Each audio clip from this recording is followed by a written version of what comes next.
ദൈവത്തിരുനാമത്തിന് സ്തോത്രം ചെയ്യുകയും സ്തുതിക്കുകയും ചെയ്യുന്നു. കർത്താവിൽ അനുഗ്രഹീതരായ ദൈവമക്കളെ, ഒരിക്കൽ കൂടി ഈ നല്ല സമയത്ത് നിങ്ങൾക്ക് ഞാൻ യേശു ക്രിസ്തുവിൻ്റെ നാമത്തിൽ വന്ദനം പറയുന്നു. സന്തോഷത്തോടെ നമ്മൾ ദൈവത്തിൻ്റെ വചനം കേൾക്കാൻ ഒരുങ്ങുകയാണ്.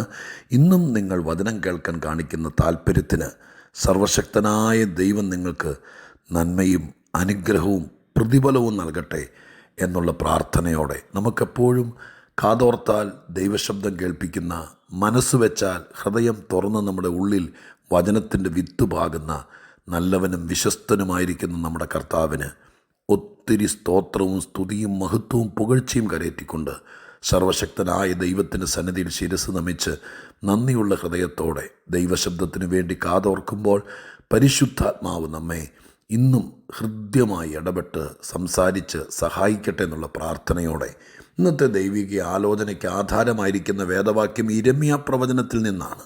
ഇരമ്യാ പ്രവചനം 2-ാം അധ്യായം 31-ാമത്തെ വാക്യം. ഇരമ്യാ പ്രവചനം 2-ാം അധ്യായം 31-ാമത്തെ വാക്യം. ഇപ്പോഴത്തെ തലമുറയായുള്ളവേ, യഹോവയുടെ അരുളപ്പാട് കേൾപ്പീൻ. ഞാൻ ഇസ്രായേലിന് ഒരു മരുഭൂമിയായിരുന്നോ? അന്ധകാര പ്രദേശമായിരുന്നോ? ഞങ്ങൾ കെട്ടഴിഞ്ഞ് നടക്കുന്നു, ഇനി നിൻ്റെ അടുക്കൽ വരികയില്ല എന്ന് എൻ്റെ ജനം പറയുന്നത് എന്തിന്?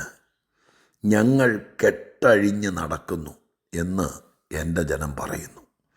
31-ാം വാക്യം വിരൽ ചൂണ്ടുന്നത്, അഥവാ 31-ാം വാക്യം സംബോധന ചെയ്യുന്നത് ദൈവം പറയുകയാണ്, ഇപ്പോഴത്തെ തലമുറയായുള്ളവേ.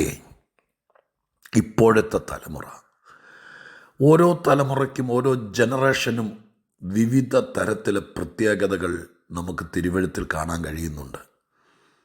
ഓരോ തലമുറകൾ, പിതാക്കന്മാരുടെ തലമുറ, പൂർവികന്മാരുടെ തലമുറ എന്നൊക്കെ പറയുന്ന ഒത്തിരി തലമുറകൾ. ഓരോ കാലഘട്ടം കഴിഞ്ഞു പോകുമ്പോൾ തലമുറകൾക്ക് മാറ്റം വരുന്നു. ഇതൊരു ആധുനിക കാലമാണ്. ആത്മീകതയിലും ഭൗതികതയിലും എല്ലാ മേഖലയിലും തലമുറ മാറുമ്പോൾ പരിഷ്കാരങ്ങൾ വരിക, അവരവരുടെ ഇംഗിതത്തിനും ഇഷ്ടത്തിനും തക്കവണ്ണം കാര്യങ്ങളെ മാറ്റുക. നമ്മുടെ മുൻ തലമുറകളെ 30 വർഷങ്ങൾക്ക് മുമ്പുള്ള തലമുറ ഓർക്കാൻ പറ്റുമോ? ഇന്ന് ആരാധനയിൽ, ആരാധനാലയത്തിൻ്റെ കെട്ടിലും മട്ടിലും, വസ്ത്രധാരണത്തിൽ, സംസ്കാരത്തിൽ, പ്രഭാഷണങ്ങളിൽ, പാട്ടുകളിൽ എല്ലാം തലമുറ മാറിയപ്പോൾ മാറ്റം വന്നില്ലേ? തലമുറ മാറുമ്പോൾ 2 കാര്യങ്ങൾ. ഒരു ഭാഗം അനുകൂലവും പോസിറ്റീവുമാണ്. ഒത്തിരി മാറ്റങ്ങൾ വന്നു, ഒത്തിരി നന്നായി. ഉറക്കെ ചിന്തിക്കുന്നവർ, തുറന്ന മനസ്സോടെ ഇടപെടുന്നവർ, സമൂഹവുമായിട്ട് ഇടപെടുന്നവർ ഒക്കെ നല്ല കാര്യം. മറുഭാഗത്ത് അതേ തലമുറ തന്നെ ദൈവത്തെ കോപിപ്പിച്ചും പ്രമാണങ്ങളിൽ നിന്ന് മാറിയും അവനവൻ്റെ ഇഷ്ടത്തിന് ദൈവിക വ്യവസ്ഥകളെ കാറ്റിൽ പറത്തിക്കൊണ്ട് മുമ്പോട്ട് പോകുന്ന ഒരു പ്രവണത, ഇതെല്ലാം നമുക്ക് കാണാൻ കഴിയും. നമ്മൾ അത്രയും വിലയിരുത്തി വിമർശനാത്മകമായ രീതിയിൽ ഇന്നത്തെ തലമുറയും പഴയ തലമുറയും കൂടി ത്രാസിലിട്ട് തൂക്കാൻ നമ്മൾ തുനിയുകയല്ല ഈ രാവിലത്തെ അല്പസമയം. ഇന്നത്തെ തലമുറയുടെ ഒരു പരാജയം, ഒരു പരാധീനത ഈ വാക്യത്തിനകത്തുണ്ട്. അത് മാത്രം, ബാക്കിയുള്ളതെല്ലാം ഞാൻ മാറ്റിയിട്ട് അത് മാത്രം ഞാനിങ്ങ് പുറത്തേക്ക് എടുക്കാം, എങ്കിലേ നമുക്കിത് പറഞ്ഞാൽ മനസ്സിലാവുള്ളൂ. അതുകൊണ്ടാണ് ഈ വാക്യത്തെ ക്രോഡീകരിക്കുകയാണ്. ഇടയ്ക്കുള്ളതെല്ലാം നമ്മൾ തട്ടി മാറ്റി വയ്ക്കുകയാണ്. എന്നിട്ട് ഞാനിങ്ങനെ പറയാം, ഇപ്പോഴത്തെ തലമുറ പറയുന്നു, ഞങ്ങൾ കെട്ടഴിഞ്ഞ് നടക്കുന്നു. അപ്പോൾ ഇപ്പോഴത്തെ തലമുറയുടെ ഒരു വലിയ പ്രശ്നം കെട്ടഴിഞ്ഞ തലമുറയാണെന്ന്. അങ്ങനെ ആ വാക്യം നമുക്കൊന്ന് എഡിറ്റ് ചെയ്താൽ കിട്ടും. ഇപ്പോഴത്തെ തലമുറ അവർ തന്നെ പറയുക, ഞങ്ങളെ ആരും കെട്ടാൻ സമ്മതിക്കത്തില്ല, ഞങ്ങളെ ആരും നിയന്ത്രിക്കേണ്ട, ഞങ്ങളെ ആരും കൺട്രോൾ ചെയ്യേണ്ട, ഞങ്ങളെ ആരെയും അടിമകളല്ല. ഞങ്ങൾക്കറിയാം, നിങ്ങൾക്ക് എന്തറിയാം, അതുകൊണ്ട് ഞങ്ങളെ ആരും ബൈൻഡ് ചെയ്യാൻ നോക്കണ്ട. എന്നാൽ മുൻ തലമുറയുടെ ഏറ്റവും വലിയ അനുഗ്രഹത്തിലൊന്നായിരുന്നു, അവർ കെട്ടഴിഞ്ഞവരല്ലായിരുന്നു, ഒരു കെട്ടപ്പെട്ടവരായിരുന്നു. എന്ന് പറഞ്ഞാൽ അടിമകൾ എന്നല്ല അതിനർത്ഥം. കെട്ടപ്പെടുക എന്നൊക്കെ പറയുമ്പോൾ നമ്മുടെ ഭാഷയിൽ, ആത്മീകരുടെ ഭാഷയിൽ അങ്ങ് ബന്ധനവും പ്രശ്നവുമാണ്. പക്ഷേ അതറിയണമെങ്കിൽ നിങ്ങൾ പുറപ്പാട് പുസ്തകം 32-ാം അധ്യായത്തിൻ്റെ 25-ാം വാക്യത്തിൽ ഇസ്രായേൽ കാളക്കുട്ടി ഉണ്ടാക്കിയ സംഭവത്തോടുള്ള ബന്ധത്തിൽ ദൈവം അഹരോനെ കുറ്റപ്പെടുത്തുന്ന ഒരു കുറ്റപ്പെടുത്തലുണ്ട്. അഹരോൻ ജനത്തെ കെട്ടഴിച്ചു വിട്ടു. അപ്പോൾ കണ്ണുകൊണ്ട് കാണാൻ കഴിയാത്ത ഈ കെട്ട് എന്നൊക്കെ പറയുന്നത് ഒരു കൺട്രോൾ എന്ന് ശരിക്കും കരുതിയാൽ മതി. ഒരു ഭയങ്കര നിയന്ത്രണം ഉണ്ടായിരുന്നു. ഒരു കൺട്രോൾ ഉണ്ടായിരുന്നു. ആരാണ് ഈ ജനത്തെ കെട്ടിയത്? അഹരോനോ മോശയോ? ഇവരാരും കെട്ടിയില്ല. ദൈവമാണ് ഇതിനെ കൺട്രോൾ ചെയ്ത് ഒരു ഒരു ഒരു ചരടിനകത്ത് ഇവരെ എല്ലാവരെയും കൂടി സെറ്റ് ചെയ്തത്. പക്ഷെ അഹരോൻ എന്ത് ചെയ്തു? മോശ പർവ്വതത്തിൽ കയറിപ്പോയ സമയത്ത് ഈ കെട്ട് പൊട്ടിച്ചു വിട്ടു. അപ്പോൾ അവനവന് ഇഷ്ടം പോലെ പ്രവർത്തിക്കാൻ, അവനവന് തോന്നിയതുപോലെ ആരാധിക്കാൻ, തോന്നിയതിനെല്ലാം ദൈവമേ എന്ന് വിളിക്കാൻ ഈ കെട്ടഴിഞ്ഞപ്പോൾ ഒരു സ്ഥിതി ഉണ്ടായി. അപ്പം ഞാൻ ചോദിക്കുന്നു, നിങ്ങളുടെ കുടുംബത്തിൽ 5 പേര് 6 പേര്, നമ്മൾ ഇസ്രായേൽ പാളയത്തെ ലക്ഷക്കണക്കിന് ആളുകളെ ലോകത്തെ മുഴുവനൊന്നും കാണുന്നില്ല, റെഡ്യൂസ് ചെയ്യുക. നിങ്ങളുടെ വീട്, നിങ്ങളുടെ കൂട്ടായ്മ, നിങ്ങളെന്ത് പറയുന്നു? ഈ ഇത്രയും നേരം ഞാൻ 3-4 മിനിറ്റേ പറഞ്ഞോളൂ. ഇത്രയും നേരം കൊണ്ട് എന്ത് വിചാരിക്കുന്നു? ഒരു ദൈവിക നിയന്ത്രണം ഉള്ളതല്ലേ നല്ലത്? ഈ ബൈബിളിൻ്റെ ഭാഷ തന്നെ എടുക്കാം. ഒരു കെട്ട്, ദൈവം നമ്മളെ കെട്ടി ഒരു കൺട്രോൾ ഉള്ളതല്ലേ നല്ലത്? ദൈവത്തോട് നമുക്ക് പ്രാർത്ഥിച്ചുകൂടെ? എൻ്റെ കർത്താവേ, എന്നെയും എൻ്റെ കുടുംബത്തെ, എൻ്റെ കുഞ്ഞുങ്ങളെയും കെട്ടഴിച്ച് വിടല്ലേ. ഞാൻ പ്രാർത്ഥിക്കുന്ന പ്രാർത്ഥനയിൽ ഒന്നാ ദൈവമക്കൾ, എന്നെ ഇഷ്ടത്തിന് വിടല്ലേ. എൻ്റെ ഇഷ്ടത്തിന് വിട്ടാൽ ഞാൻ ചീത്തയാണ്. അതിപ്പോഴും എനിക്കറിയാം. എന്നെ കർത്താവിൻ്റെ കടിഞ്ഞാണിൽ നിർത്തണേ. എൻ്റെ മക്കളെ അങ്ങനെ നിർത്തണേ. കെട്ടഴിച്ച് വിടല്ലേ. ഈ കെട്ട് കുടഞ്ഞു പിടിച്ച് ഊരിപ്പോകല്ലേ. ഇത് മുറുക്കി പിടിക്കണേ. അങ്ങനെയല്ലേ പ്രാർത്ഥിക്കേണ്ടത്? ഈ കെട്ടിനെക്കുറിച്ച് പറയുമ്പോൾ എൻ്റെ മനസ്സിനകത്ത് വായിച്ച് ധ്യാനിച്ചപ്പോൾ എൻ്റെ മനസ്സ് കുറേ പുറകിലേക്ക് പോയി. ഞങ്ങൾക്ക് എൻ്റെ പിതാവിന് മൃഗങ്ങളെ, പശുക്കളെ മേടിച്ച് അതിനെ വളർത്തി, അതിനെ പരിചരിച്ച്, അതിനെ പ്രസവിപ്പിച്ച്, അതിനെ വിൽക്കുന്ന ഒരു വ്യവസായം അല്ലെങ്കിൽ ഒരു തൊഴിൽ ജീവിക്കാൻ വേണ്ടിയിട്ടേ. അപ്പം ഞാനിതെല്ലാം കണ്ടിട്ടുണ്ട്. ഒരാൾ വന്ന് ഞങ്ങളുടെ വീട്ടിൽ നിൽക്കുന്ന പശുവിനെയോ ഒരു കിടാവിനെയോ വാങ്ങിക്കാൻ വേണ്ടി വരുമ്പോൾ, അന്നേ കാലത്ത്, ഇന്നത്തെ എനിക്കറിയില്ലല്ലോ, ഞാനിന്നൊരു കർത്തൃദാസനല്ലേ, 10-30 വർഷമായിട്ട് ബൈബിളല്ലാതെ വേറെ ഒന്നുമായിട്ട് അധികം ബന്ധമില്ലാതിരിക്കുകയല്ലേ. എന്നാൽ എൻ്റെ കുഞ്ഞുനാളിൽ എത്രയോ പ്രാവശ്യം ഞങ്ങളുടെ വീട്ടിൽ വന്ന ആളുകൾ പശുവിനെ വാങ്ങിച്ചു. എൻ്റെ അപ്പൻ്റെ കൂടെ ഞാൻ പോയിട്ടുണ്ട് പശുക്കളെ ഇങ്ങോട്ട് വാങ്ങിക്കാൻ. അപ്പം അന്നത്തെ ഒരു സ്ഥിതിയുണ്ട്. പശുവിനെ വാങ്ങിക്കാൻ വരുന്ന ആൾ ഒരു കയറുകൊണ്ടാണ് വരുന്നത്. ഞങ്ങളുടെ വീട്ടിൽ കയറൂരി നിൽക്കുകയല്ല പശു. ഞങ്ങളുടെ വീട്ടിൽ കയറിൽ പശുവിനെ കെട്ടി നിർത്തിയിരിക്കുക. പക്ഷെ വാങ്ങിക്കാൻ വരുന്നയാൾ കയ്യിലിങ്ങനെ ഒരു കയറ് ചുറ്റി പിടിച്ചിരിക്കും. ചിലപ്പോൾ പഴയതായിരിക്കും, ചിലപ്പോൾ അദ്ദേഹത്തിന് വീട്ടിൽ ഉപയോഗിക്കുന്ന പഴയതോ, ചിലപ്പോൾ പുതിയതോ ആയിരിക്കും. മിക്കവാറും പുതിയ കയറും കൊണ്ടാണ് വരുന്നത്. എന്നിട്ട് പശുവിനെ വിലയൊക്കെ പറഞ്ഞ് മേടിക്കുന്ന സമയത്ത് ഈ പശുവിനെ വാങ്ങിക്കുന്നയാൾ അദ്ദേഹത്തിൻ്റെ കയ്യിൽ ചുറ്റിപ്പിടിച്ചിരിക്കുന്ന കയറ് ഈ പശുവിനെ വിൽക്കുന്ന ആളുടെ കയ്യിലേക്ക് കൊടുക്കും. ചിലപ്പോൾ എൻ്റെ അമ്മയുടെ കയ്യിലേക്ക്, ചിലപ്പോൾ എൻ്റെ അപ്പൻ്റെ കയ്യിലേക്ക്. അപ്പോൾ ഞങ്ങളുടെ വീട്ടിൽ ഞങ്ങളുടെ വിൽക്കുന്ന പശുവിനെ കെട്ടിയിരിക്കുന്ന ആ കയറ് കഴുത്തിൽ നിന്ന് ഊരിയെടുക്കും. എന്നിട്ട് അയാൾ കൊണ്ടുവന്ന കയറ് ഈ പശുവിൻ്റെ കഴുത്തിലേക്ക് ഇട്ട് കൊടുക്കും.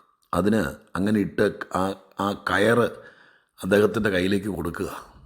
ഈ കയറ്, കൊണ്ടുവന്ന കയറ് പശുവിൻ്റെ കഴുത്തേലിട്ടതിന് ശേഷം ഞങ്ങളുടെ കയറ് ഊരിയെടുത്തിട്ട് കൊണ്ടുവന്ന കയറ് പശുവിൻ്റെ കഴുത്തേലിട്ടതിൻ്റെ അഗ്രം അതങ്ങനെ വാങ്ങിച്ചവൻ്റെ കയ്യിലേക്ക് കൊടുക്കുന്നു. ആ സമയത്ത് അദ്ദേഹം ചിലപ്പോൾ അന്നത്തെ കാലത്ത് ഒരു വെള്ളി രൂപ, 1 രൂപ, ചിലപ്പോൾ 2 രൂപ, അത് ഈ കയറ് കൊടുക്കുന്ന എൻ്റെ അപ്പനാണെങ്കിൽ എൻ്റെ അമ്മയാണെങ്കിൽ അവരുടെ കയ്യിൽ ഇത് പശുവിന് കൊടുത്ത വിലയിൽപ്പെട്ടതല്ല. അതിന് പിടിക്കാണം എന്നാണ് പറഞ്ഞിരുന്നത്. പിടിക്കാണം.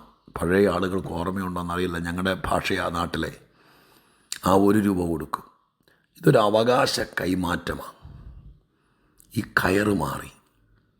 ഇനി ആ പഴയ കയറല്ല, ഒരു പുതിയ കയറും കൊണ്ട് വന്ന് അദ്ദേഹത്തിൻ്റെ സ്വന്തമാക്കി.